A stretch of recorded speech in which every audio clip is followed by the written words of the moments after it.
O tema de hoje é raiva, uma emoção positiva. Então, a primeira pergunta já está, de uma certa forma, embutida no título, né? Que será que a raiva ela é uma emoção positiva?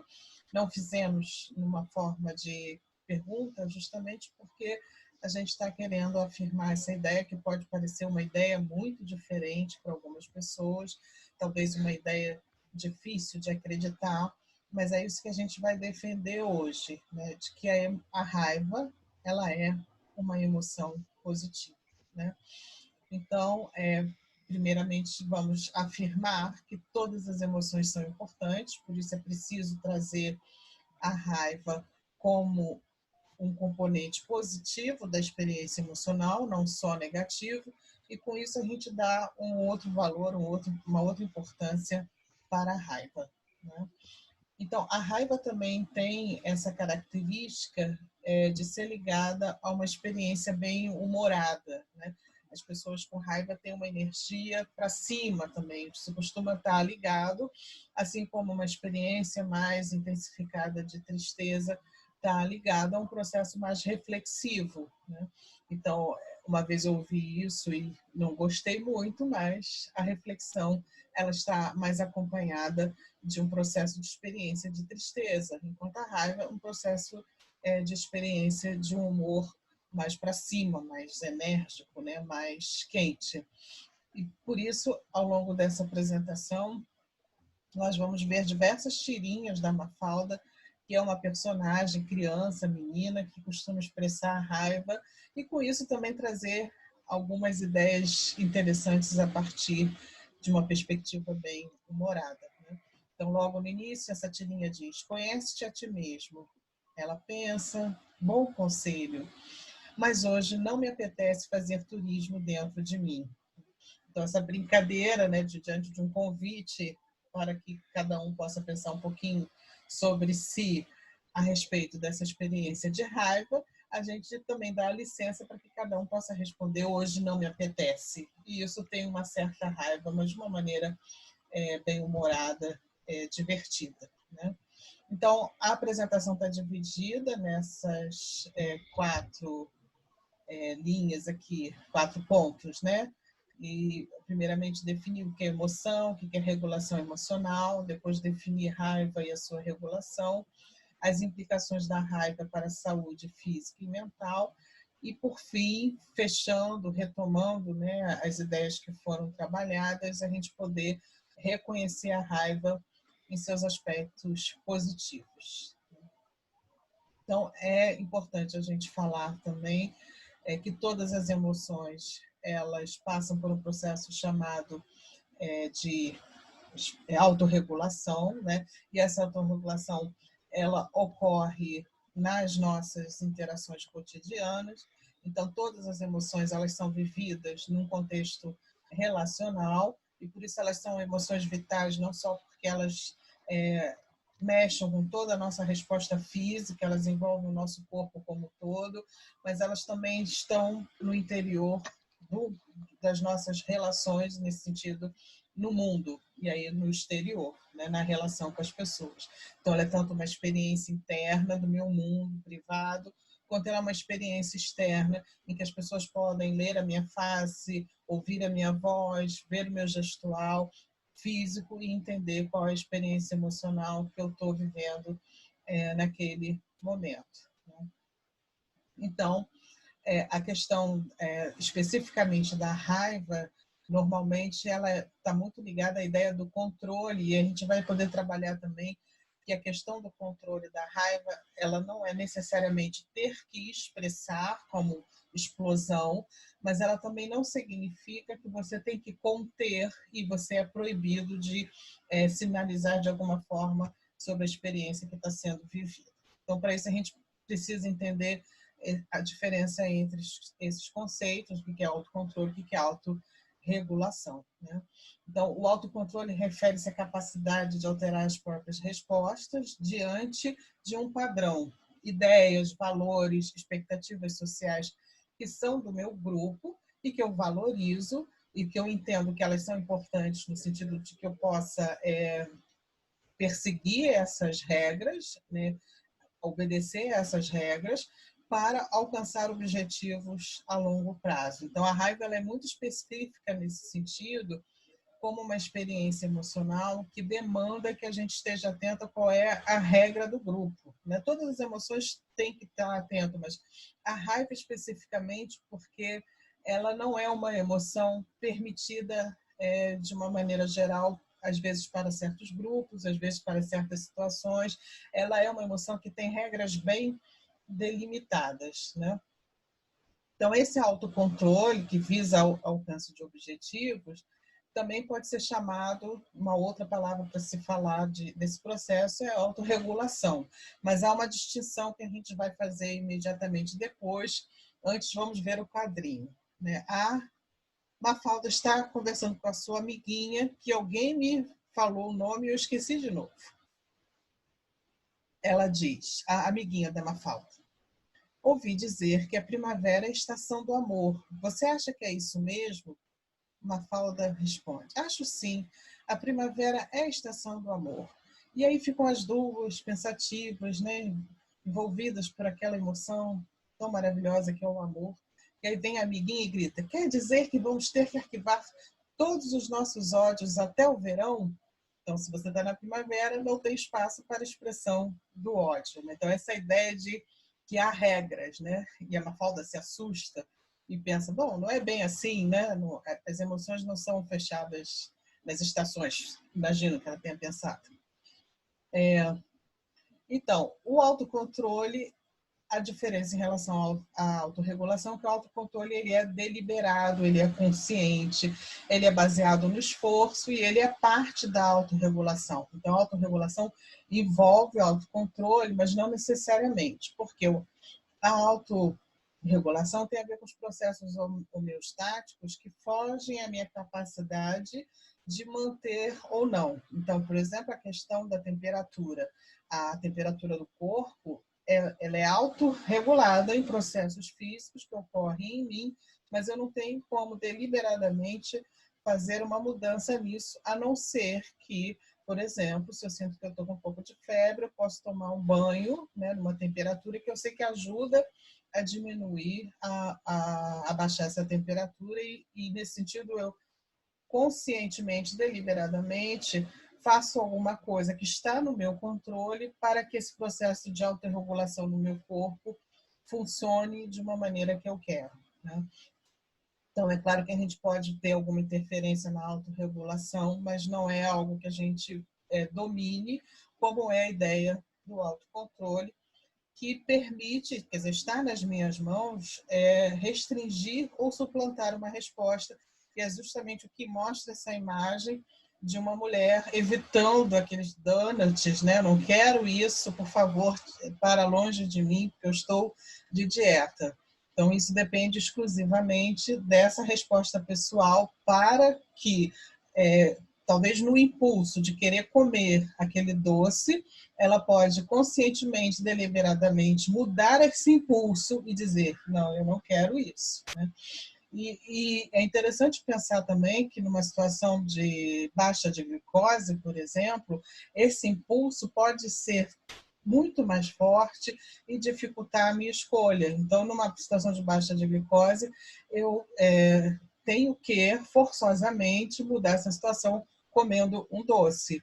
E aí eu não posso fazer uma escolha pelo autocontrole, e sim pela autorregulação, no sentido de permitir meu corpo encontrar uma resposta mais saudável, né? E aí temos um outro conceito, que é o da regulação emocional, que é também um pouco distinto dos dois anteriores, é específico da questão emocional, porque ele tem a ver com a habilidade para regular ou modular a emoção, que ocorre a partir de eventos significativos com objetivos específicos ou não. Porque a emoção ela não pode ser deliberadamente programada para ser sentida. É claro que existem formas, por exemplo, como os artistas, né, que se trabalham para sentir tristeza, sentir alegria, né, mas isso é um trabalho que muitas vezes pode até levar a uma aprendizagem a partir do exercício desse personagem específico, uma aprendizagem em relação a uma experiência emocional que nem é daquela pessoa, mas ao interpretar um papel, ela passa a adquirir. Mas, assim, no cotidiano, na nossa vida ordinária de pessoas comuns, o que a gente experimenta são emoções diante de eventos significativos. E nem sempre isso está diante do nosso controle. O que a gente pode fazer é depois de que aquela emoção veio, você começa a trabalhar que tipo de resposta você pode ter diante daquilo que surgiu. Então, o processo de regulação emocional tem a ver com essas etapas que estão descritas aí, que no primeiro momento é da aceitação. Não há regulação da emoção se você não aceita. Então, eu senti raiva diante de algo que aconteceu, eu recuso essa raiva, e aí eu entro num processo de evitação que não me permite regular essa emoção. Então, é preciso aceitar, prestar atenção, observar, ter consciência da resposta corporal, que isso também envolve maior conhecimento de si, consciência da resposta cognitiva, né? Os pensamentos que surgem diante dessa experiência, e a resposta comportamental. Então, há diferenças nesse processo de regulação emocional ao longo do ciclo de vida. As crianças regulam as emoções num fluxo que a gente pode pensar até numa ausência de regulação, já que uma criança briga com um coleguinha, grita. Aí o mesmo coleguinha que ela brigou vem com pirulito, aí ela sorri, vamos brincar. Então acabou aquela raiva, aquela tristeza e foi para a alegria imediatamente, sem que tivesse que ter um processo de regulação nítido. Então, é uma experiência da espontaneidade, do fluxo, diante de várias situações que vão ocorrendo e as emoções vão surgindo.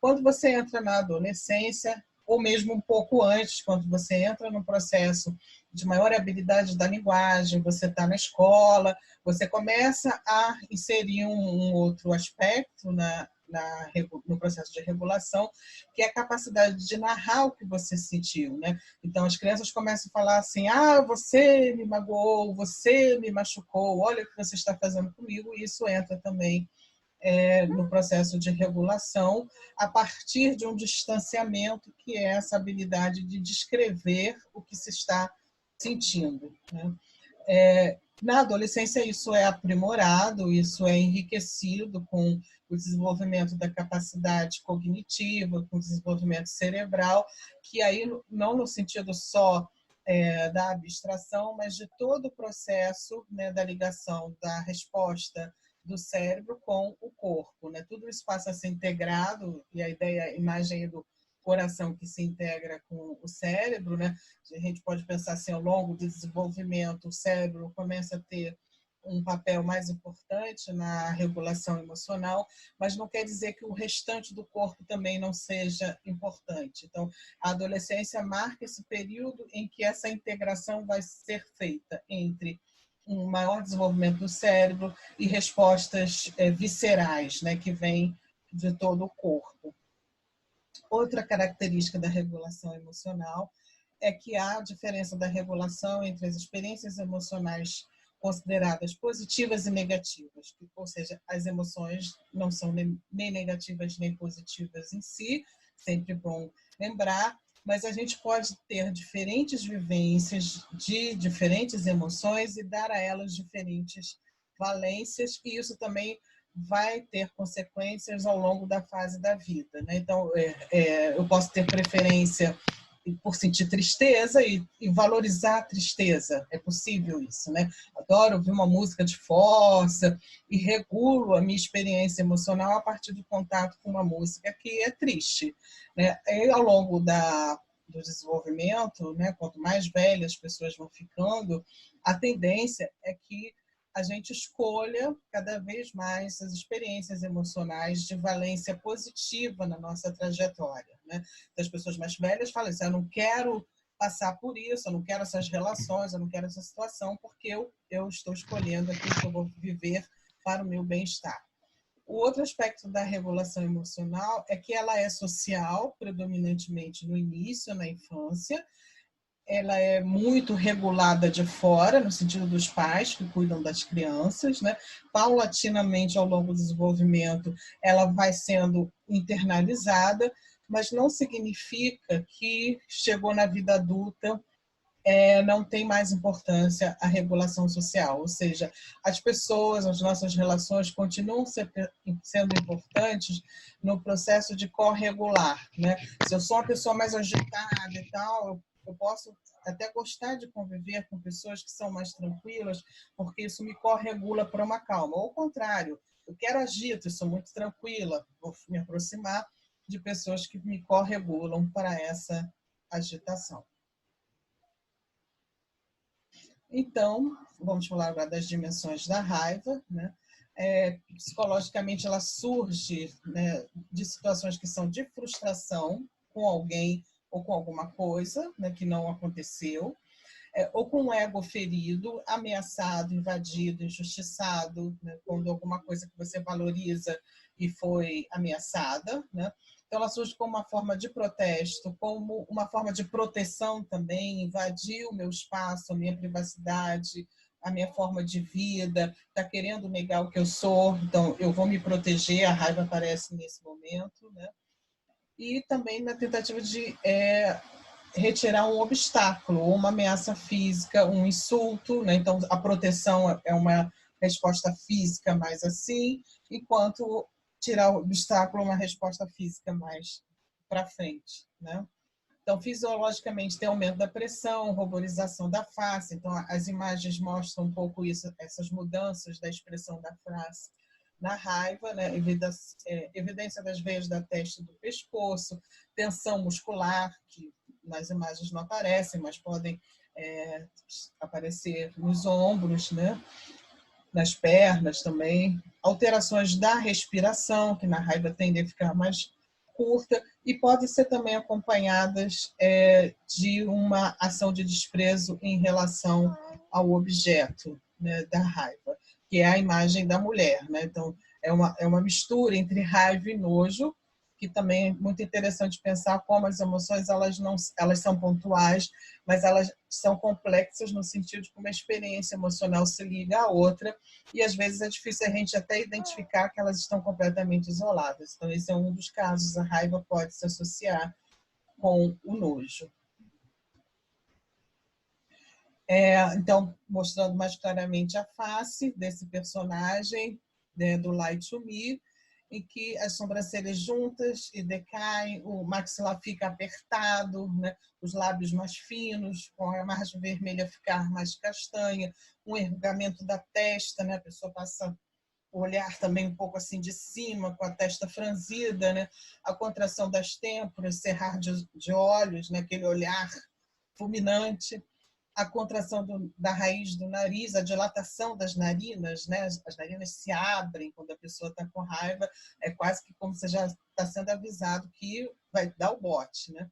O cerrar da boca e a contração do queijo. Então, a raiva é uma experiência emocional muito nítida na face, como outras também são. Então, Mafalda, de novo aí, parem o mundo que eu quero descer, né? Diante das situações de injustiças, dos acontecimentos que ela critica, ela se manifesta com raiva, ela quer descer, né? Então, essas reações físicas da raiva, elas são relativas a uma energia que surge do seu corpo também para predispor o corpo para a luta. E isso facilita o alcance de objetivos e a eliminação dos obstáculos que são percebidos como ilegítimos. E, nesse sentido, a raiva tem um caráter adaptativo, ao ativar os músculos para uma ação intensa. Quer dizer, os nossos ancestrais precisavam da raiva por uma defesa até de sobrevivência. E esse mecanismo não deixou de existir, só que hoje a gente não precisa pular na jugular das pessoas, nem de nenhum animal selvagem. Mas isso continua sendo necessário para ser associado a esse sentimento de coragem, de poder, de autoconfiança, diante de situações que demandam uma energia para você se defender, ou para você contestar, ou para alguns vão poder utilizar por impulsos destruidores também. Mas ela pode ser usada de uma forma construtiva, ajudando a criar pontes de comunicação. Então, ao contrário do que se pensa, ao esconder a raiva, a gente pode estar dificultando o processo de comunicação, que não vai resolver o conflito, justamente porque a gente não está falando daquilo que importa, né? Ou pode ser utilizado também de forma destrutiva quando o indivíduo suprime a raiva ou expressa por meio da agressividade. Então, né, não estamos sendo inocentes, assim, no sentido de falar é sempre boa, mas a gente tem que reconhecer mais os aspectos positivos e também, ao mesmo tempo, reconhecer que agarrar-se à raiva só lhe dará músculos tensos. Então, como uma experiência emocional, não é permanecer na raiva, é aceitar, observar, encontrar uma resposta e deixar que essa experiência flua. Quando necessário, ela pode reaparecer. Então, a raiva está associada à agressividade também, então, nesse sentido, a agressividade é uma resposta emocional muitas vezes necessária, né? Mas ela pode também estar relacionada a uma tentativa de destruição do outro, né? Então, os comportamentos agressivos, eles podem estar associados à posição social, sendo mais comum do dominador para o dominado. Por isso que ela é muito mais comum nas pessoas hierarquicamente acima, que têm mais condições de subordinar o outro. Quem está numa situação inferior socialmente tem dificuldade de expressar a raiva e é proibido que essa pessoa expresse a raiva, porque o efeito da expressão da raiva numa situação social de subordinação é um efeito punitivo que pode custar a própria vida, né? Então, as pessoas nos estágios sociais mais baixos tendem a inibir as manifestações de raiva e de agressividade, tendendo assim a manifestar comportamentos de submissão, né? E os valores mais altos de raiva são registrados nos indivíduos do sexo masculino, porque as mulheres são menos incentivadas a expressar a raiva, embora isso é uma contradição, porque as mulheres são socializadas para expressar todo o cabedal de emoção possível, né? Então, os homens, ao contrário, não expressam as emoções. Mas, especificamente em relação à raiva, há uma socialização que libera os homens para expressar e proíbe as mulheres de expressar, né? E por isso, como uma provocação também, temos a Mafalda dando língua, né? Tarefa para hoje, sacar a língua para os problemas, né? Ela dá mó língua para os problemas, então ela é uma menina que expressa raiva e ela é interessante nesse sentido também. E aqui também essa imagem de uma menina expressando raiva, né? Que a leitura, muitas vezes, dessa situação é uma leitura muito negativa, né? Eu não sei como apareceu esse lindo desenho aqui, não sei se fui eu que criei, né? A gente é criativa, de repente nem sabe. Continua o desenho. Então, eu gosto muito dessa frase do Santo Agostinho, né? Que vai trazer mais uma diferenciação que a gente poderia continuar nesse ponto. Eu só vou estimular a ideia de outras diferenciações que fazem a gente conversar sobre a raiva de diversas formas, né? Então, a raiva associada à esperança, ele diz, a esperança tem duas filhas lindas, a indignação e a coragem. A indignação nos ensina a não aceitar as coisas como estão, a coragem a mudá-las. Então, mais uma distinção que vai continuar um pouco a Júlia falando sobre isso. Boa noite, pessoal. Eu vou dar continuidade, vou falar agora um pouquinho sobre indignação e irritabilidade. A indignação, ela é diferente da irritabilidade. Ela é um sentimento de não aceitar a violação de princípios e valores que me são caros, os quais quero ver se realizarem. Para tanto, são necessárias a raiva e uma boa dose de agressividade. A energia da raiva alimenta a nossa esperança e a coragem para mudar. Ou seja, quando nos deparamos com uma situação que nos causa raiva, essa raiva ela nos dá uma energia para ir em busca de mudanças. Um bom exemplo disso é aquela situação que ocorreu ano passado, quando as verbas das universidades públicas foram cortadas e a comunidade acadêmica como um todo foi para a rua protestar em busca de mudanças. Então, o corte das verbas causou uma raiva muito grande na comunidade acadêmica e isso impulsionou a luta por mudanças. A irritabilidade é um sentimento que pode ter surgido de um momento de raiva legítimo, mas que se desviou e perdeu o rumo da ação, tornando-se um discurso queixoso e de ruminação. A irritabilidade pode levar a uma agressividade destrutiva, mais característicos da reatividade, quando o comportamento não corresponde à emoção sentida e não é adaptado à situação vivida.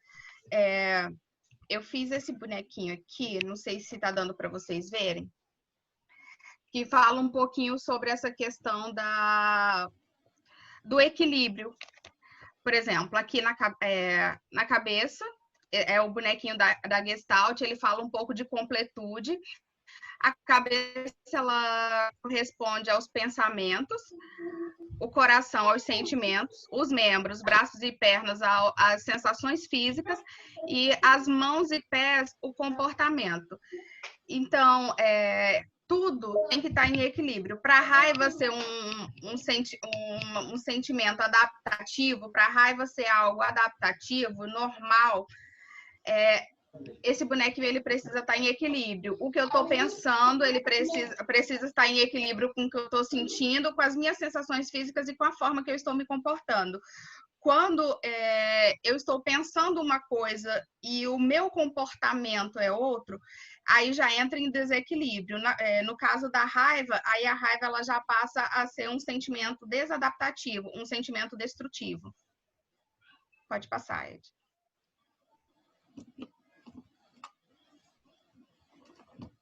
Ao quadrinho. Esqueci do quadrinho, gente, desculpa. Aí tem aqui um quadrinho da Mafalda. O pai dela tá lendo o jornal, que aplicou um soco no goleiro diante da indiferença do árbitro que não marcou a falta. O pai da Mafalda ele fica extremamente irritado com essa notícia e ele tem uma reação exagerada que é de jogar, em um ato impulsivo de raiva, de jogar o jornal no chão. Aí ele fala, muito bravo, como alguém pode ficar impassível diante disso? Aí a Mafalda vai, curiosa, vai ver o que o pai estava lendo, só que o jornal está de cabeça para baixo e ela se depara com outra notícia, que é cada vez maior o número de crianças abandonadas e desnutridas. Aí ela fala para o pai, é bom ver que você se preocupa com uma coisa tão importante, papai, todo mundo deveria ser como você. Então, essa tirinha retrata bem a indignação da Mafalda diante de uma notícia e a irritabilidade do pai dela diante de outra notícia. Pode passar.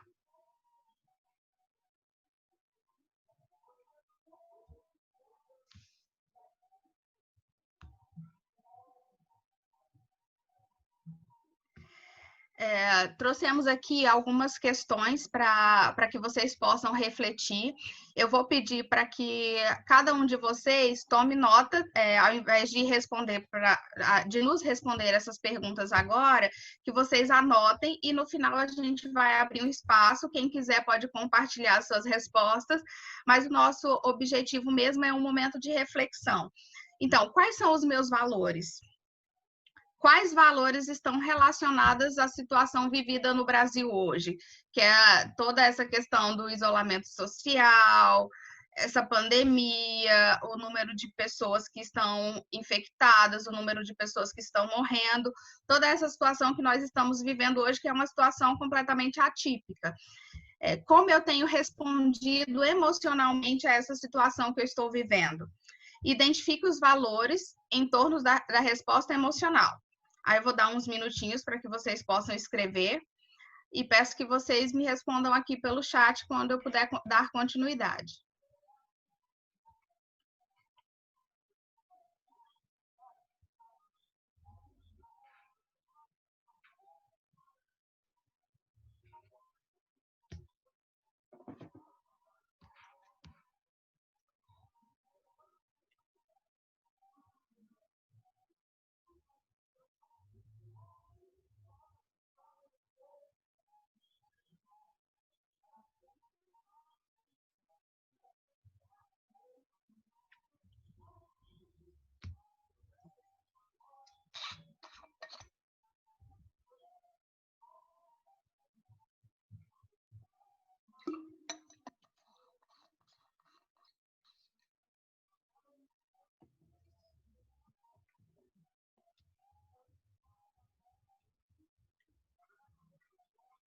Ok, vamos continuar. Pode passar, Edna, por favor.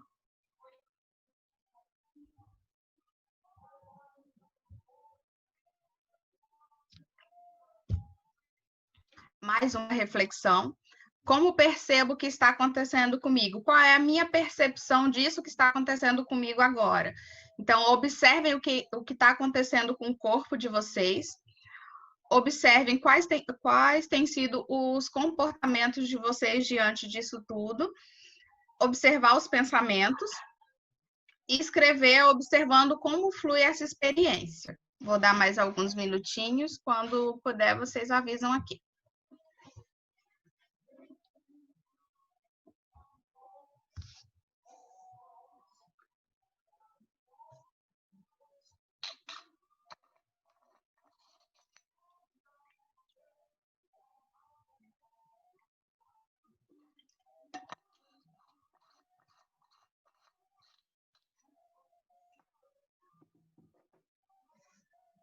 Posso prosseguir?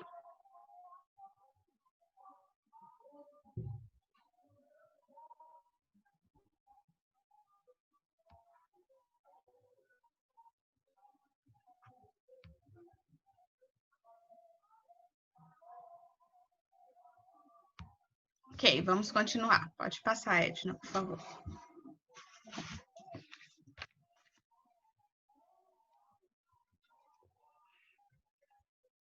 Vamos lá. O que é a raiva? Falando assim de um modo mais grosseiro, a raiva ela é um sentimento universal de proteção em caso de uma perda do poder real ou imaginário.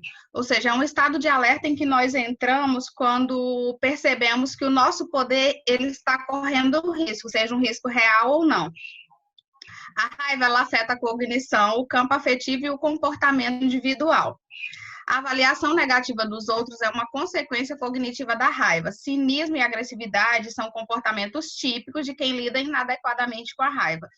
Ou seja, aquelas pessoas que elas não conseguem lidar de uma forma adequada com a raiva, elas se tornam pessoas cínicas, elas apresentam um comportamento de agressividade para com o outro, ao invés de resolver aquele conflito gerador da raiva, ela passa a agir de uma forma agressiva.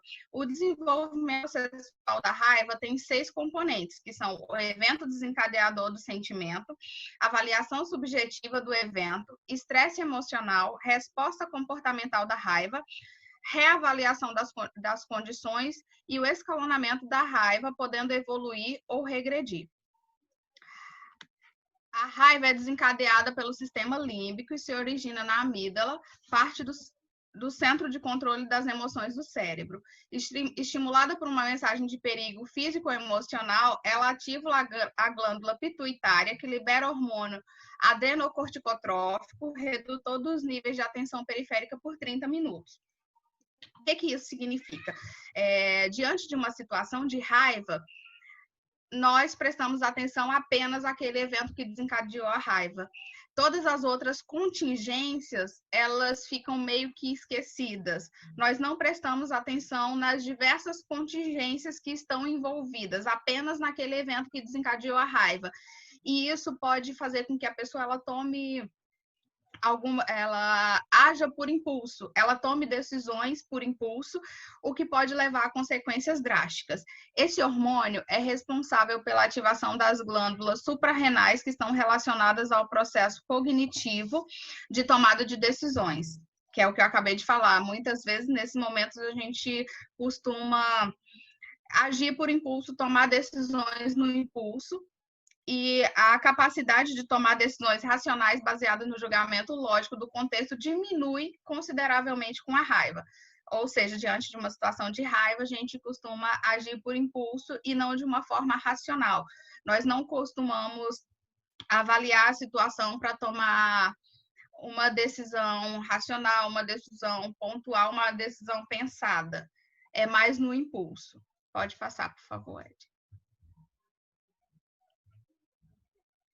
Como é que a raiva ela se apresenta fisiologicamente? O córtex adrenal, que são os rins, é ativado em situações mais críticas de raiva, liberando o hormônio cortisol, relacionada à presença de estresse emocional, a aceleração dos batimentos cardíacos e aumento da pressão arterial. Esses dois sintomas, o aumento da pressão arterial e dos batimentos cardíacos, são sintomas que, que todos nós apresentamos no momento de raiva. Mas existem aqueles sintomas que são mais particulares, porque cada organismo ele responde à raiva de uma forma. Por exemplo, tem pessoas que, diante de um evento estressor, diante de uma situação que lhe causa muita raiva, pode desenvolver uma crise de enxaqueca, tremores, sudorese, gagueira e N outros sintomas. Cada organismo ele responde à raiva de uma maneira diferente, mas todos nós apresentamos essa aceleração dos batimentos cardíacos e o aumento da pressão arterial. Há uma relação direta entre estresse e a carga da raiva, eixo hipotalâmico, pituitário e adrenal. Pode passar, por favor, Ed.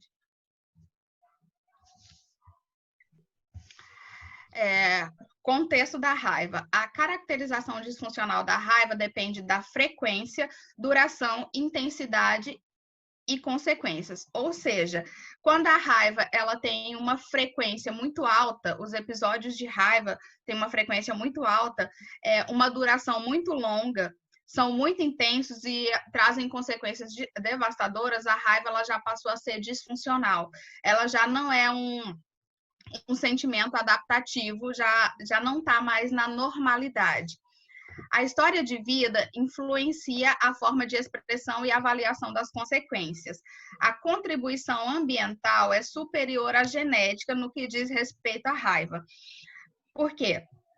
O indivíduo ele pode não ter uma predisposição genética para ter expressões violentas da raiva, por exemplo, mas se ele cresceu num ambiente disfuncional, onde todo mundo grita o tempo todo, onde os pais são agressivos, tá todo mundo sempre brigando, expressando a raiva de forma disfuncional, é muito mais comum essa pessoa expressar a raiva da forma como ela viu ser expressa no contexto onde ela estava inserida, do que outras pessoas que tiveram um ambiente mais calmo, mais tranquilo, onde a raiva ela era trabalhada mais na base do diálogo do que da agressividade.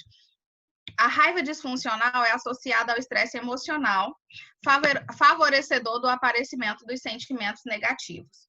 Ou seja, a raiva ela traz consigo outros sentimentos negativos quando ela é disfuncional, quando ela saiu da normalidade. Então, você começa a associar a essa raiva vários outros sentimentos negativos.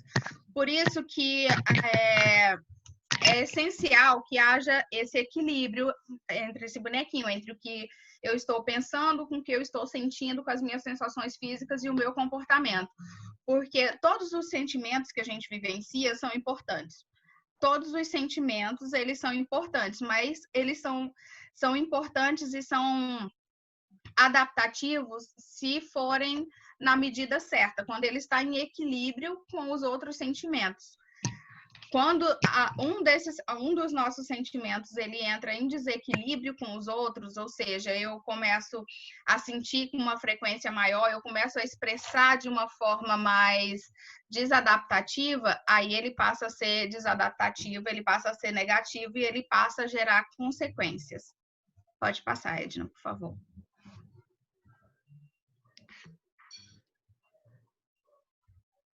Acho que agora eu vou passar a bola para a Ana Lu. Obrigada, Gil. Como a gente viu, né, durante a apresentação, a raiva ela não é nem boa nem ruim, né? Ela é uma emoção que vem, traz uma mensagem, assim como todas as emoções. O que importa é, na realidade, o que você vai fazer com ela. Então, a regulação da raiva ela acontece da seguinte forma: o sujeito ele passa por um evento que ele se sente ferido ou ameaçado, ou ele vê alguém ferido ou ameaçado com quem ele tem um apreço, né, gostar, um sentimento, ou então ele se depara com um insulto, uma rejeição, uma violação dos seus valores, e isso convoca ele a fazer alguma coisa para resolver aquela situação. Ou seja, a raiva ela propicia a persecução dos objetivos através de uma mobilização do esforço para anular ou ultrapassar algum obstáculo. Ela motiva uma pessoa a ter uma ação para superar aquela situação, como a gente pode ver aqui, né? A regulação da raiva. Em relação à cognição, ela te convoca a fazer alguma coisa para resolver aquela situação. Então, ela te incita a ter uma movimentação, uma mobilização de esforço para anular ou ultrapassar algum obstáculo. E aí, Ekman, ele reforça que a raiva, ela motiva o indivíduo a mudar alguma coisa ou fazer justiça a alguma coisa que ela acha que não esteja sendo justa.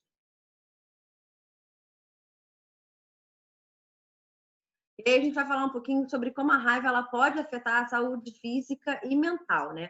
O fato de você não lidar com alguma coisa que você está sentindo, que você reprimiu, você regular, de alguma forma, ou de uma forma disfuncional, e tentar ignorar algum sentimento, aí a gente vai dar um foco na raiva, ele pode acabar te adoecendo, né? O ambiente, ele afeta o estado emocional do indivíduo através dos estímulos que são recebidos, como a Júlia mesmo falou, e esses eventos estressores da vida, eles demandam uma adaptação. Então, essa adaptação vem do saber e entender e lidar com aquilo que a gente está sentindo. Foi feito um estudo pelo Dr. Ernest Hamburg e a sua equipe, e eles constataram que os homens e as mulheres que escondem a raiva diante de uma agressão ou de uma injustiça, eles apresentavam uma tendência maior a ter bronquite e infarto e morrer mais cedo do que as pessoas que liberavam a raiva quando elas se deparavam com alguma coisa que elas consideravam injustas ou alguma pessoa que ela considerava ofensiva ou irritante. Então, saber lidar com a emoção permite que você tenha condição de evitar essas situações prejudiciais ao seu bem-estar e às suas relações afetivas e sociais. Por isso que o autoconhecimento ele é tão importante, para que você entenda a mensagem que cada emoção está te passando e saiba agir, possa agir de uma maneira mais funcional dentro de cada situação, né? Então, o adoecimento ele não possui só as causas orgânicas, né? Ele também é afetado diretamente pelo meio que o indivíduo se encontra e os estímulos que ele recebe, como a Júlia falou ali um pouquinho antes, né? O contexto em que ele vive. E esses eventos vão demandar uma adaptação, como a gente vai ver agora nesse vídeo, que explica resumidamente quem é a raiva e como ela funciona de uma forma reduzida, né? Resumida, como eu já disse.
Eu não sei se vocês conseguiram escutar o vídeo, mas o que acontece é que ali é uma cena do...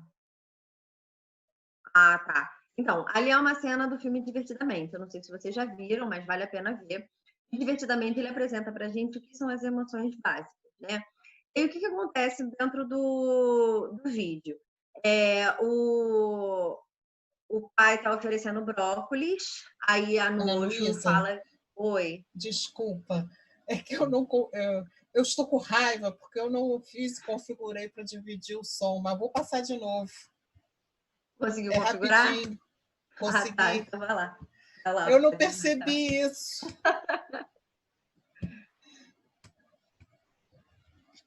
Estão ouvindo agora? agora. Então vamos, muito bem. Abre. Isto parece novo. Ela está a salvo. O quê? Ok, cuidado, sinto um cheiro perigoso, pessoal. Bom, aquilo é o quê? Esta é a repulsa. Basicamente impede que a Riley seja envenenada. Física e socialmente. Não é brilhante e colorido, nem tem forma de brinquedo. Esperem, são brócolos. Bom, as nossas vidas foram salvas. De nada. Riley, se não comes o jantar, não podes comer sobremesa. Espera, ele disse que não podíamos comer sobremesa. Este é o Raiva. Ela preocupa-se muito com a justiça das coisas. Então é assim que o papá quer brincar. Não há sobremesa. Ah, pois, nós comemos o jantar. Logo depois de tu comeres isto. Riley, aí vem o avião. Oh, avião. Temos um avião, pessoal. Um avião, olha. Com som fica bem melhor. Então, mas aí, como vocês podem ver no vídeo, né? A raiva, ela tem existe formas construtivas da gente usar a raiva. Então, no vídeo, por exemplo, a raiva, ela serviu como uma forma de negociação bem-sucedida. O pai vetou a sobremesa. Quando ele veta a sobremesa, a criança fica com raiva, expõe a raiva dela e, através disso, ela ganha um aviãozinho, que é um mimo, é um ganho para ela, né? Então, a raiva, ela altera o comportamento das outras pessoas. Mas, diferente do que as pessoas pensam, isso não é de todo ruim. A raiva ela é uma ferramenta que ajuda a gente a aprender e responder a situações sociais complicadas. Algumas pesquisas indicam que sentir raiva aumenta o otimismo, a criatividade, o desempenho efetivo. Expressar a raiva pode levar a negociações mais bem-sucedidas. E um caminho mais rápido para mobilizar as pessoas como agente de mudança. Ela também deixa a gente mais propenso a explorar o limite da possibilidade. É uma alta elevação emocional que prepara a gente para lidar com a ameaça. Então, ela predispõe a gente à ação. E ela também tem o poder de despertar uma ação coletiva diante de ameaças inadequadas. Quando a raiva aflora, a gente é levado a prevenir ou eliminar alguma ameaça iminente ao nosso bem-estar ou ao bem-estar das pessoas que não são caras. O altruísmo, muitas vezes, ele nasce da raiva. Então, quando se trata de mobilizar as pessoas ou de conseguir apoio para uma causa, não existe uma emoção mais forte. Quando você está com raiva porque você acha alguma coisa injusta, é isso que te leva isso que te movimenta a querer mudar alguma coisa. Seja porque você acha que você foi injustiçado ou por alguém que você acha que foi injustiçado e você tem grande carinho por essa pessoa ou por essa causa ou, né, por esse motivo. Então, ela pode ser útil para te advertir quando algo está te frustrando. O que isso pode lhe trazer? Ela te motiva a mudança, a lutar pela justiça e pelos direitos. Ela cria pontes de comunicação e resoluções de conflito. A tirinha, não vai ler? Ah, tirinha. A gente está esquecendo as tirinhas hoje, gente. O pai da Mafalda fala: esta não floriu, no entanto recebeu água, luz, adubo, não sei o que faltou. E aí a Mafalda pega e dá um grande berro: a primavera chegou! E aí a florzinha aflora, né? Então o que faltou para ela foi informação que foi passada através da raiva, né? Então foi uma ponte de comunicação ali entre a Mafalda e a florzinha para ela poder aflorar. Então, o que acontece? Para dar uma resumida, né, a raiva ela tem um grande preconceito, ela sofre um grande preconceito que se deve por conta de como ela é explicada para a gente quando a gente é criança, como a Edna mesmo falou, né? Tem aquela questão de que homem pode sentir raiva, mulher não pode sentir raiva. Então, a raiva ela é, de fato, forte. Ela é altamente inflamável. Então, a cautela ela é aconselhável, assim como o conhecimento de como ela funciona, que ela não deve ser usada em demasia ou indiscriminadamente. Mas ela deve ser usada acompanhada de uma atitude de respeito pelo ponto de vista da pessoa ou das pessoas que geraram aquela emoção, né? Existe um jeito eficiente, um autor, eu esqueci o nome dele, mas ele escreveu aquele livro O Lado Obscuro, a Força do Lado Obscuro, a Força do Lado Obscuro. Ele diz que existe uma forma eficiente de você ficar com raiva, que é você avisar para o próximo que você está com raiva, porque aí você consegue desacelerar a situação. Quando você se permite uma pausa, você consegue avaliar se essa raiva está te ajudando ou se ela está te prejudicando e você consegue agir de uma forma mais eficientes para você ter um resultado melhor para você ou para o próximo, né? Então, existe um pesquisador, né, o Dr. Haskind, o John Haskind, não sei como é que fala o sobrenome dele, que ele é especialista no tratamento de pessoas com emoções que são aparentemente incontroláveis. Ele diz que a concentração na velocidade de que as coisas estão acontecendo ajuda você a viver aquela emoção de uma forma melhor. Então, a partir do momento que você consegue dosar o que você está sentindo, como se você fizesse uma analogia com a velocidade, né? 40 km por hora ou menos, você está numa raiva aceitável, e a partir disso você tem que avaliar se aquela raiva ela vai te ajudar ou se ela vai te prejudicar, e deixar ela medida num grau em que você consiga utilizar ela de uma forma positiva, né? Então, ela é uma condição necessária, mas não suficiente para o desenvolvimento de posturas hostis e para a manifestação de comportamentos agressivos.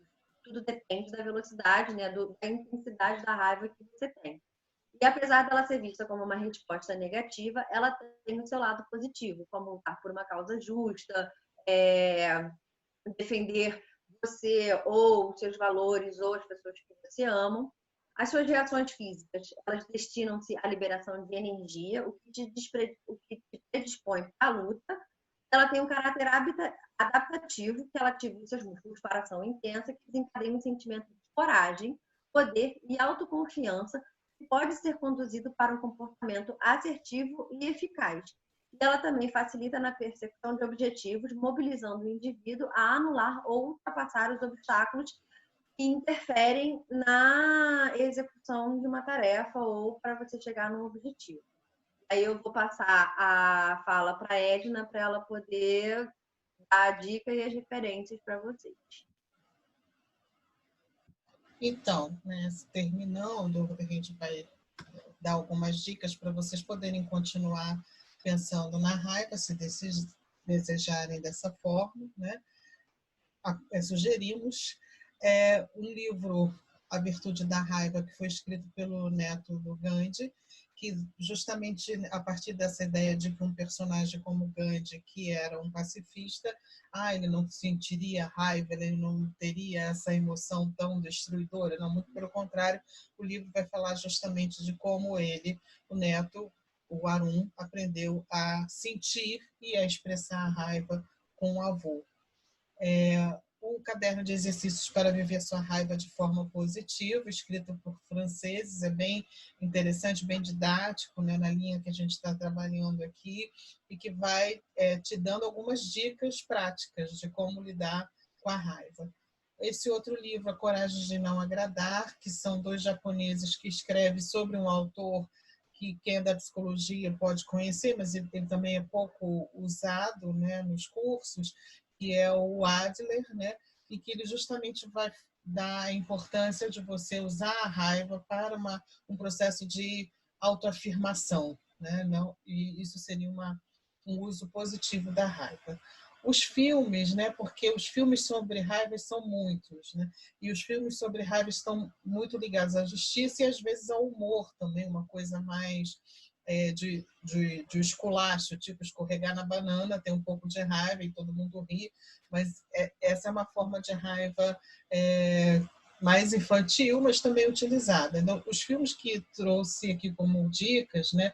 Esse primeiro, que é a história de uma mulher que luta pela justiça da filha assassinada, né? 3 anúncios para um crime, e que remete também à raiva do ponto de vista feminino, que é uma raiva que é a raiva que vai lutar pelas pessoas que ama, que é muito associada à fúria, né? A deusa da fúria, que é uma raiva muito feminina, né? Aquela mulher que, diante do maltrato às pessoas que ama, ela é capaz de fazer qualquer coisa para proteger as pessoas que ela ama. Relatos Selvagens tem um quê de cômico, mas nem sempre. É muito interessante, é um filme que foi produzido pelo Almodóvar, né, de língua espanhola, às vezes com cenas surpreendentes, mas ele é muito didático no sentido de mostrar para a gente essa gradação da raiva, né, de uma raiva que leva você a ter uma energia para ação positiva, de transformação do mundo e da injustiça, e de uma raiva que é destruidora, que é uma coisa assim que você leva um susto, como é que as pessoas chegam a esse ponto, né? O outro é Selma, que é de um personagem também muito conhecido, né, pelas suas características pacifistas, que é o Martin Luther King, e que tem várias cenas que remetem a essa ideia, ou seja, de como que eu, sentindo raiva diante de tanta injustiça, vou usar essa raiva de forma a transformar o mundo e coletivamente, né?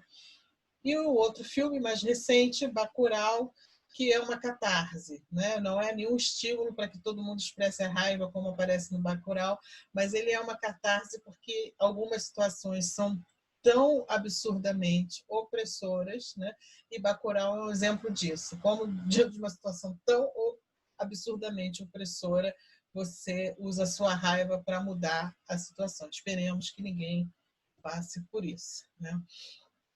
Outras dicas importantes é que é preciso respirar, a ideia de conte até 10 e respira funciona, né? Um pouco na linha que a Ana Luísa estava falando, no sentido de você poder medir também a velocidade, a intensidade, né? E a Júlia também falou a questão da duração, da frequência, tudo isso você vai avaliando, e respirar, contar até 10, ajuda nesse processo de avaliação. Assim como a meditação também, né? A prática da meditação faz com que você possa identificar a resposta que você precisa dar no momento, e isso vem com treino, né? Não é uma coisa que às vezes acontece automaticamente. Meditação tem a ver com prática, mas ela ajuda a gente a tomar essa posição de afastamento, de ter que responder imediatamente, né? Poder ter uma outra resposta que seja mais ponderada. E a outra ideia também que ajuda a lidar com a raiva é a psicoterapia, e que em muitos aspectos a gente mencionou aqui, a raiva tem a ver com as nossas trajetórias, com as nossas famílias, com o modo como nós fomos ensinados a lidar com ela, e de algum modo pode ser prejudicial, e precisa ter um cuidado mais atento no processo de psicoterapia, né? Então, para continuar falando sobre raiva, nós temos mais uma atividade, que é a última desse momento, né, desse semestre de 2020, que é o grupo psicoeducativo, que é um grupo que a gente vai experimentar a raiva a partir das nossas sensações corporais, e ele é psicoeducativo justamente porque tem algumas técnicas que vão estar sendo orientadas para essa experiência, e depois a gente conversa o que é esse processo autorregulatório especificamente da raiva. Então, vai ser no dia 14/7, próxima terça-feira, às 4h30 da tarde, e as inscrições são nesse link, ou vocês podem também ver no Facebook. Essas são as nossas referências utilizadas nessa apresentação. Agradecemos o nosso e-mail, o Facebook, para a gente continuar conversando. E agora a gente abre para as perguntas. Eu não sei se já tem alguma coisa no chat, mas a gente vai conversar agora. Então, a primeira pergunta a gente está gravando, e a gravação vai ser disponibilizada depois no YouTube. O que mais? Alguém quer compartilhar aquele momento de reflexão, o que sentiu, o que anotou?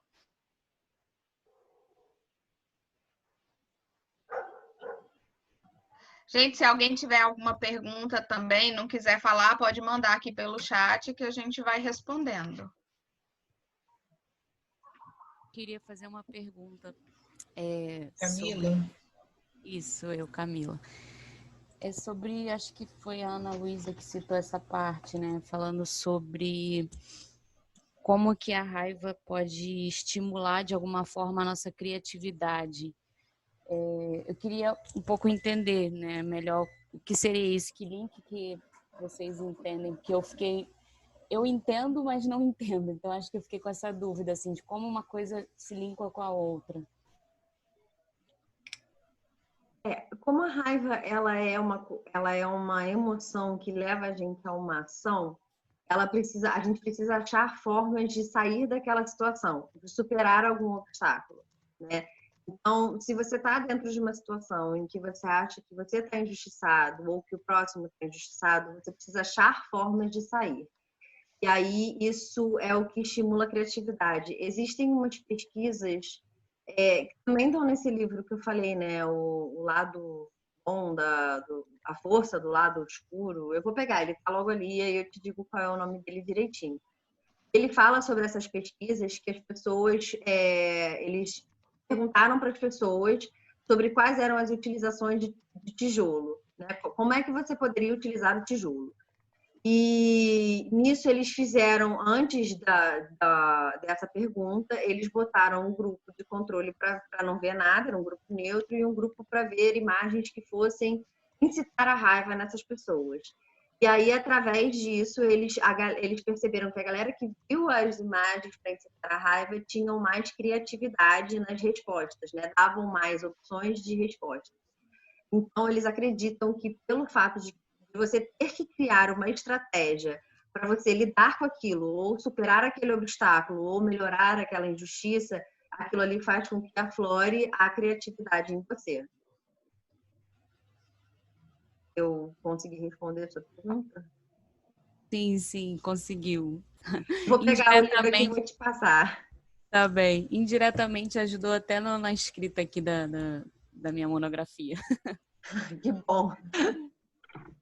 Esse livro está até numa das lives que a gente fez, foi uma da literatura que a gente indicou. Então, no YouTube, vocês podem encontrar também essa dica desse livro. É esse livro aqui. Uhum. É do Todd. Do Kasdan Delbis Vazdiner. Isso. São nomes bem diferentes. Exatamente. Tem um comentário aqui, eu pude pensar ao longo da apresentação em como fui educada para não externar a raiva, como se não fosse uma emoção autêntica, né?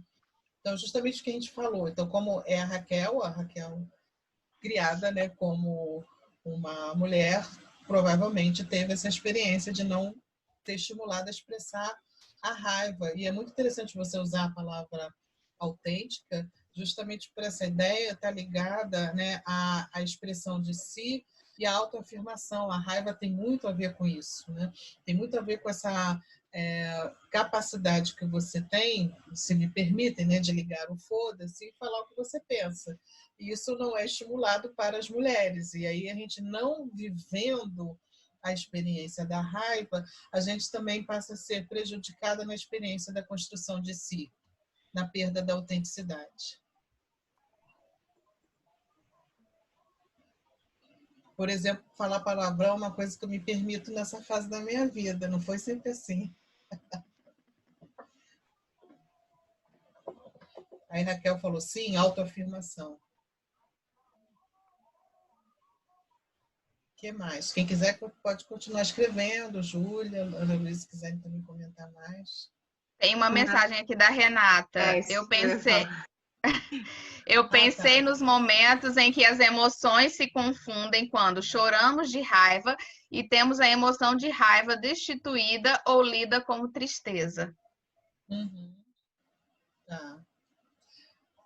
Eu associo isso muito mais a uma experiência masculina, a associação da raiva com a tristeza, né? Porque o homem, assim, como ele é estimulado a sentir raiva, na experiência da tristeza, ele imediatamente traz como resposta a raiva. É o que a gente chama na literatura, também baseado em Greenberg, na ideia de que existem emoções que são primárias e emoções que são secundárias, né? As emoções primárias, elas são adaptativas no sentido de que elas são uma resposta espontânea, natural à situação vivida, né? No caso do homem, como ele não tem permissão de sentir tristeza, imediatamente a raiva, que é a emoção que ele sente o maior estímulo na socialização dele, a raiva substitui aquela experiência emocional da tristeza. Eu lembro de um videozinho que a gente gosta de passar, que é de um menino que o pai estava ensinando a ele a tomar injeção e enfrentar a experiência da injeção, não expressando a dor, mas expressando raiva. E o pai fala para ele, né? Você é homem, não chora. Você é homem, não chora. E aí ele vai ouvindo o pai, vai adquirindo aquela linguagem. O menino é tão pequenininho, tão fofinho, que você fica com vontade, né, de dar colinho para ele. Aí chega uma altura, ele fala, ele bate no peito. Eu sou homem, eu sou homem. Então, a gente vê muito claramente essa socialização em que a tristeza, a dor, o sofrimento é substituído pela expressão da raiva para o homem, né? Então, chorar de raiva, acho que aí já é uma outra coisa, né? Quando a complexidade da experiência emocional. Quando você chora de raiva, eu fico pensando agora, talvez seja um momento em que você também não é permitido a expressão, mas acho que isso é muito mais feminino, né? Tô chorando, eu acho que não vejo homem falando assim, tô chorando de raiva. Você vê mulheres falando, tô chorando de raiva, eu não posso fazer o que eu quero fazer, e isso me leva a tamanha situação de incômodo que eu estou chorando de raiva. Eu vejo dessa forma, não sei como vocês pensam, que gostariam de acrescentar. Tem mais 2 questionamentos aqui. Poderiam falar um pouco mais sobre como a má gestão da raiva afeta o comportamento, tornando, por exemplo, uma pessoa cínica? Uhum. Vai, Júlia, se você quiser falar, pode falar. No caso do cinismo, por exemplo, a pessoa, ela sentiu raiva de alguma coisa que outro fez com ela, por exemplo, só que essa raiva que despertou nela, ela não consegue usar essa energia da raiva para ir lá e resolver o conflito com a pessoa. Aí, ao invés de ir lá e resolver o conflito, ela passa a agir com cinismo, por exemplo, soltando indiretas, fazendo piadinhas, dando más respostas, ao invés de resolver o conflito. Isso é uma forma totalmente inadequada de lidar com a raiva, porque o que seria correto, tanto emocionalmente falando, como racionalmente falando, ir lá e resolver o conflito. Porque resolver o conflito, não resolver o conflito só gera mais conflitos. Agir com cinismo vai gerar mais e mais conflitos. E isso é típico de uma pessoa disfuncional. É uma pessoa que não consegue lidar adequadamente com nenhum dos sentimentos. E com a raiva não é diferente. Sim. A gente chama também isso de comportamento passivo-agressivo, né? Então, são pessoas que, em vez de ter uma reação de expressão de raiva direta, usam de subterfúgios para dar aquela alfinetadinha, né, por debaixo, e aí você pergunta, mas o que está acontecendo? Não, está tudo bem, não está acontecendo nada, né? E esse é um comportamento muito típico das mulheres, infelizmente, porque como a gente não é socializado para expressar raiva, esse viés do passivo-agressivo é um caminho mais direto ou mais possível para a expressão da experiência da raiva. O que não quer dizer que os homens também não façam isso, né? Mas eu acho que as mulheres fazem isso com mais habilidade. Homens, quando fazem isso, fazem muito misturado a uma expressão de raiva explícita, né? Eles têm essa liberdade. Por isso que é muito mais característico da mulher ser passivo-agressiva. Então, como a Júlia falou, indiretas, piadinhas, isso são expressões cínicas da raiva, né? E aí você fala para a pessoa assim, mas você tá fazendo essa brincadeira, você está me ofendendo. A pessoa fala, que isso? Que isso? Que absurdo, não sabe brincar? Nunca viu essa brincadeira? As pessoas brincam assim todo dia. Né? Então, ela escapa, ela se mantém na resposta indireta, né? Ou a ironia também é muito comum, quando você não tem condições de expressar sua raiva, você usa a ironia, né? Aí você diz sem dizer. Então, são todas formas indiretas que, de fato, você não está falando o que você pensa, o que você sente, e a pessoa não tem a chance de responder de uma forma também direta e objetiva, né? E a comunicação não se faz, e como a Júlia falou, se a comunicação não se faz, o conflito não se resolve. Tem mais pergunta aqui, Edna. Uhum. A Fernanda falou assim: certa vez li que a raiva frequentemente emergia como uma resposta à tristeza, como a Edna está falando agora. Queria saber mais sobre isso. Assim, na experiência de cada um é que a gente pode falar um pouco melhor de como isso ocorre. Porque de uma forma de estudar e de uma forma geral, a gente pode compreender as funções de cada emoção. Por isso que a gente diz assim, a raiva é adaptativa quando ela ajuda você a enfrentar situações de injustiça, ela é energia para a ação, então ela é uma resposta adaptativa. A tristeza, ela é adaptativa, e aí a gente falou isso na live Tristeza e Depressão, está lá no YouTube, propaganda, né? A tristeza, ela é adaptativa quando você se recolhe. É uma baixa de energia, você se recolhe, você pensa, você pede ajuda. Então, ela é adaptativa porque é uma experiência que te leva à reflexão e a pedido de ajuda e a uma busca de regulação conjunta, né?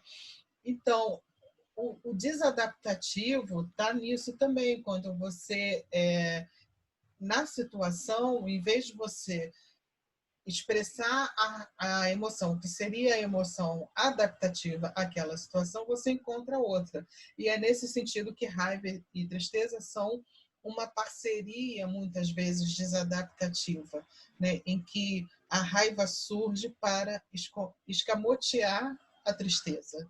Então, eu acrescentei algumas coisas mais além do que eu estava falando, mas em termos teóricos, mas é importante também que cada um possa perceber na sua própria história, na sua trajetória, de como isso acontece, né? De quais emoções estão vinculadas a tapar outras. Isso acontece e, nesse sentido, seria disfuncional. Tem mais uma. Gostei da relação que você fez da raiva com a autenticidade. Você tem alguma indicação de livro que trata da autenticidade no campo feminino? Acho que tem vários livros. Agora não me ocorre nenhum tão direto. Tem um que eu quero ler, está na minha estante. É estante virtual, mas está na minha estante da foto, só que eu não consigo pegar. Mas eu posso ficar devendo. Agora não está me ocorrendo o título. Mas... Edna, não tem aqueles livros... Mulheres em Ebulição trata disso?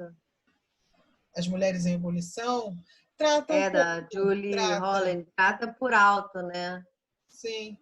Ele é interessante. Muito bom para ser lido. Sim, ele é um livro interessante, assim, porque ele não é diretamente de raiva, mas ele acaba tocando nesse aspecto também. Mas ele é um livro escrito por uma médica que vai trabalhar justamente essa ideia de que a expressão emocional da mulher ela é patológica, né? Então, essa associação entre a intensidade emocional e a TPM, por exemplo, né, que existe, mas ela é patologizada no sentido de ser negativada, né? E nesse livro o argumento dela é que as mulheres precisam reconhecer que as respostas emocionais ligadas ao corpo são autênticas. Elas não têm que ser escamoteadas por remédio, nem por pílula anticoncepcional, nem por antidepressivo, mas por um processo de autoconhecimento e aprendizagem sobre o próprio corpo que libera a expressão da emoção e, por isso, torna a mulher mais autêntica. Então, por exemplo, uma questão biológica que ela vai dizer que não é necessariamente obrigatório você reproduzir, mas a ovulação é um momento biológico de energia do corpo que te põe para o mundo, que te põe para uma abertura para buscar parcerias. E nós fomos socializados para dizer que a gente não pode fazer isso, que a gente só pode fazer isso dentro de um contexto de casamento, com regras muito estritas de quem será essa parceria, né? Então, esse impulso biológico feminino que ela no livro vai defender a ideia. Acho que o título tem muito a ver com isso, foi bom, Ana Luísa, ter lembrado, porque é ebulição, né, que liga mais com a ideia da raiva e da energia do que a mulher ter que se conter, né? Por que a mulher não pode usar essa ebulição que vem do corpo para a ação na vida, né? E isso é muito interessante, assim, isso traria uma transformação até no comportamento sexual mesmo, né?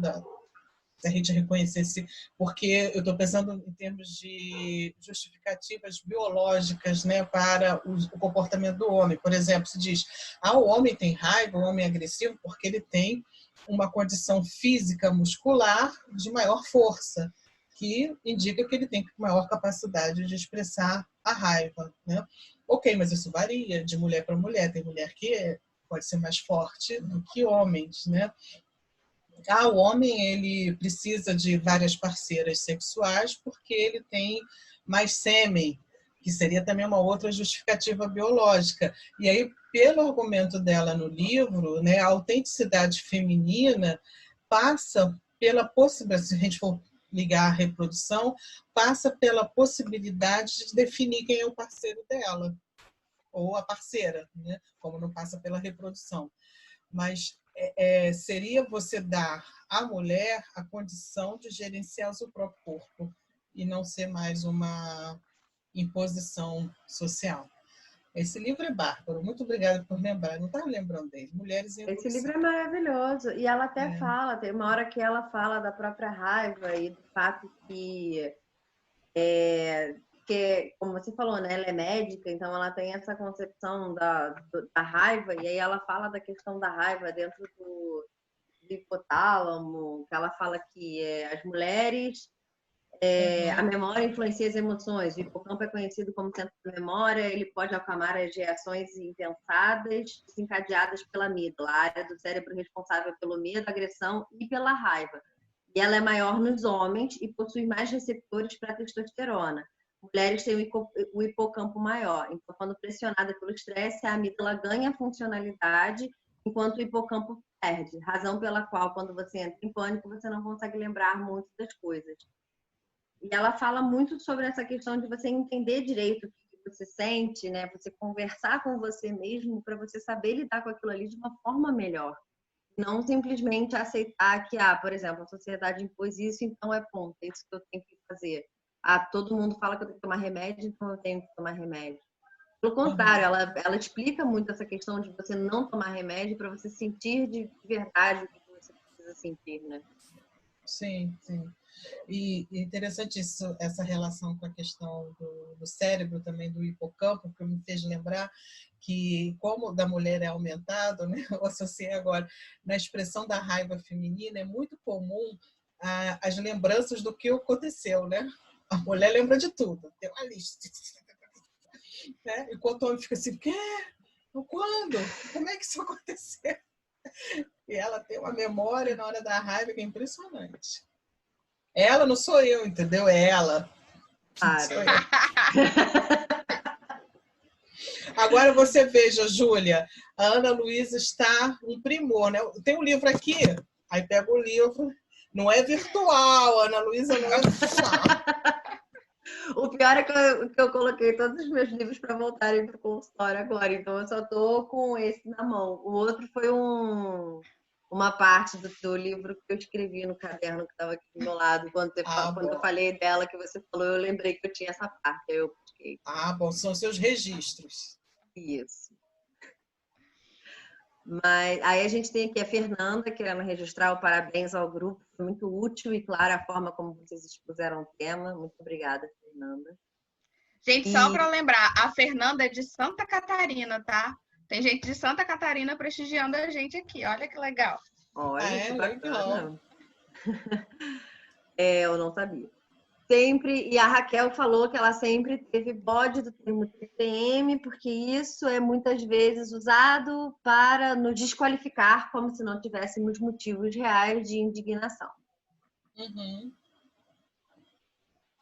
A Renata está rindo aqui. KKKK, a gente perdeu. O que ela riu? O chat tem esse problema. A Fernanda que é do termo TPM. A Fernanda disse verdade. Aí eu também não sei o que ela está falando que é verdade. Ela falou verdade porque eu disse que ela era de Santa Catarina. E a Ana Lu falou que não sabia. E ela respondeu que é verdade. Achei muito sim. bacana. Que bom. O que mais? Alguém gostaria de falar mais alguma coisa? A Camila falou que tem um texto da Audre Lorde que se chama Os Usos da Raiva. Já ouviram falar? Não. Não sei, não. Quem é? A Camila. Ela escreveu? Escreveu, mas eu acho... Eu, gente. Eu tava tímida para falar. Ah, tá. Não, é que eu achei interessante, assim, porque que eu perguntei, né, sobre essa questão da criatividade. É que eu li esse texto da Audre Lorde, ela não é psicóloga, né? É uma mulher negra, se não me engano, é socióloga, mas agora eu não lembro. Mas eu já li esse texto tem um tempo, mas o que eu lembro muito dela falar, ela tem uma pegada mais social, e aí ela fala sobre de quanto que toda mulher negra tem um arsenal de raiva. E aí, quando a gente vai pensando no texto, né, ela fala sobre esses usos da raiva, que essa raiva possa ser usada de maneira positiva, né? No sentido de criar estratégias para, não sei, para superar a opressão mesmo estrutural, etc.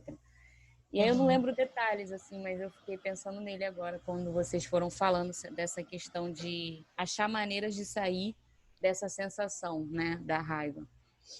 Aí me lembrou. Qual é o título mesmo que você falou? Os Usos da Raiva. Os Usos da Raiva. Da Audre Lorde. Mas é isso, me lembrou bastante. Tá. Então, as pessoas estão dizendo, Renata vai precisar sair, foi ótima live. Então, se ninguém mais tiver pergunta... Professora? Oi. Não tem nada a ver com Dera, não, mas assim, vocês têm alguma ideia de quando é que volta às aulas? Volta às aulas. Eu recebi um calendário que é um rascunho. E esse rascunho diz que volta na metade de setembro. Mas não está ainda fechado, não. É um rascunho. Valeu, obrigado, professor. Pensei que o Heitor ia se manifestar como um representante masculino. Ele é o único. Não, tem o Rafael também. Cadê o Rafael? Rafael tá onde? Já foi. Ah, tá aqui, Rafael Caldeira, tá certo. Então é isso. Se ninguém mais tem um comentário, uma pergunta, a gente vai deixar essa gravação no canal do YouTube, que é Dera, o ERJ, e vamos enviar para quem, né, colocou aí o e-mail um questionário de avaliação, que depois que vocês responderem o questionário, vocês recebem o certificado.